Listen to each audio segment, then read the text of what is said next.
Écriture fractionnaire.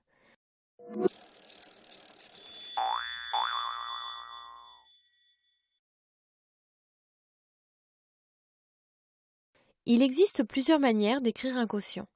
Parmi celles-ci, on retiendra l'écriture fractionnaire.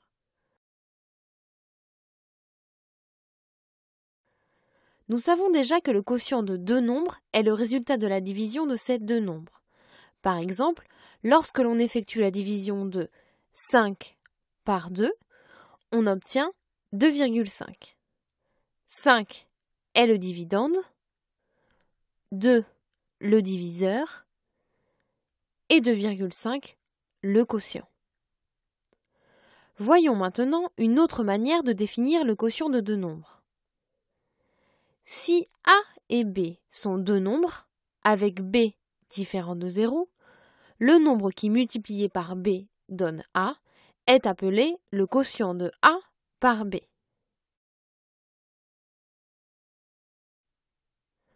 A sur B est l'écriture fractionnaire de ce quotient. Par définition, on a donc A sur B multiplié par B égale A.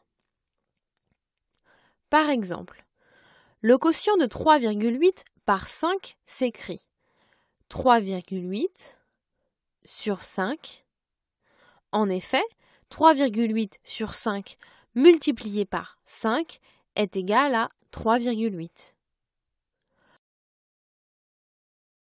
De même, le quotient de 4 par 3,5 s'écrit 4 sur 3,5 et 4 sur 3,5 multiplié par 3,5 égale 4. Voyons un cas particulier des écritures fractionnaires, les fractions. Si A et B sont des nombres entiers, alors A sur B est une fraction. A est appelé le numérateur et B le dénominateur. Prenons un exemple. Avec 2 sur 3, que l'on peut aussi lire comme 2 tiers. Le 2 représente le numérateur et le 3 le dénominateur. On remarque que 2 tiers correspond à 2 fois 1 tiers. Mais attention, les nombres doivent être entiers. Par exemple, 4 sur 3,5 n'est pas une fraction, car 3,5 n'est pas un nombre entier.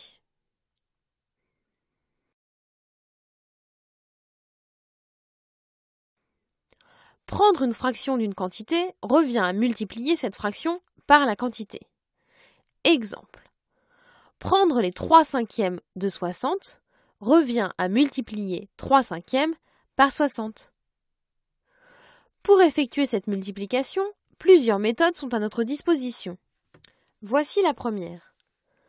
On multiplie d'abord 3 et 60, puis on divise par 5. Ce que l'on peut écrire des deux manières équivalentes. 3 fois 60 sur 5 ou 3 fois 60 entre parenthèses divisé par 5. Ce qui nous donne 3 fois 60 égale 180 divisé par 5, soit 36.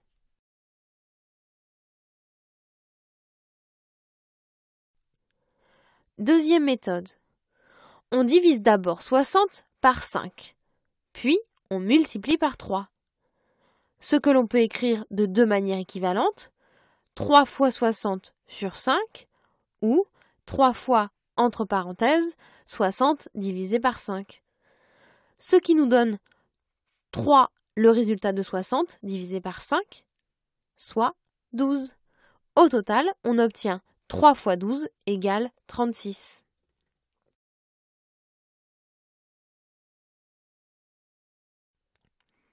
Enfin, la troisième méthode, on divise 3 par 5 et on multiplie par 60, que l'on peut écrire 3 divisé par 5, entre parenthèses, multiplié par 60. 3 divisé par 5 donne 0,6, qui, multiplié par 60, donne 36. On remarquera donc que les trois méthodes conduisent au même résultat. Parfois, une des méthodes est plus intéressante que l'autre. Par exemple, pour calculer 2 tiers de 60, on peut utiliser facilement la deuxième méthode qui consiste à multiplier 2 par, entre parenthèses, 60 divisé par 3, ce qui donne 2 multiplié par 20, soit 40. Cette deuxième méthode, ou éventuellement la première, sera préférable à la troisième, car si on divise en premier 2 par 3, on observe que la division ne s'arrête pas. On obtient 0,666, etc., qui n'est pas un nombre décimal. Par conséquent, si l'on multiplie 0,666 par 60, nous n'aurons qu'une valeur approchée, ce qui n'est pas satisfaisant, puisque le résultat est exactement 40, comme nous l'avons vu précédemment.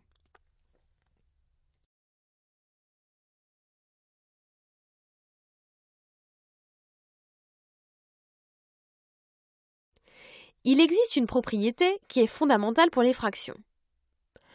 On ne change pas la valeur d'un quotient si on multiplie ou divise le numérateur et le dénominateur par un même nombre k.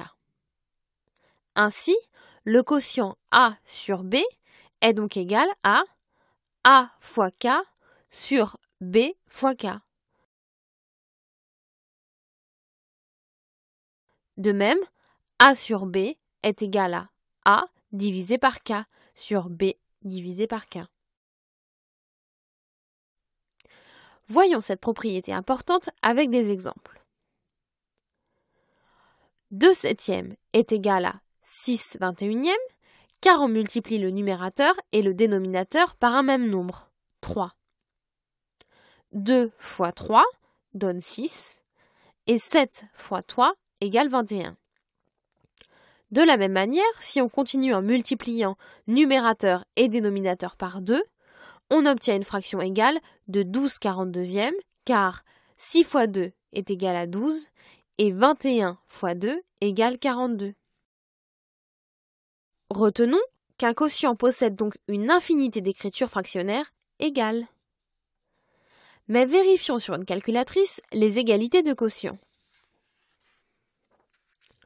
2 divisé par 7 donne 0,2857142857. On obtient le même résultat en effectuant 6 divisé par 21 ou 12 par 42.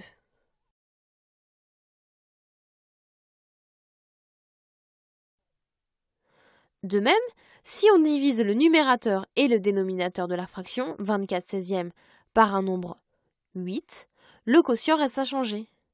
24 divisé par 8 donne 3 et 16 divisé par 8 donne 2. Donc, la fraction 24 16e est égale à 3 demi.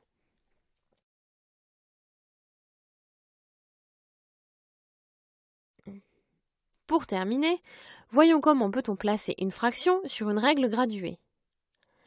Afin de placer A et B sur un axe gradué, on divise l'unité en B segments égaux, on reporte A fois ce segment. Exemple, plaçons 2 cinquièmes sur un axe gradué. On divise l'unité en 5 segments égaux et on reporte 2 fois ce segment. 2 cinquièmes qui est indiqué par la flèche est ainsi placé sur l'axe gradué. Autre exemple, plaçons 4 tiers sur l'axe gradué. De la même manière, on divise l'unité en 3. Pour reporter 4 fois ce segment, il faudra donc prolonger l'axe et diviser la nouvelle unité en 3. 4 tiers est ainsi repéré à la 4e graduation sur l'axe.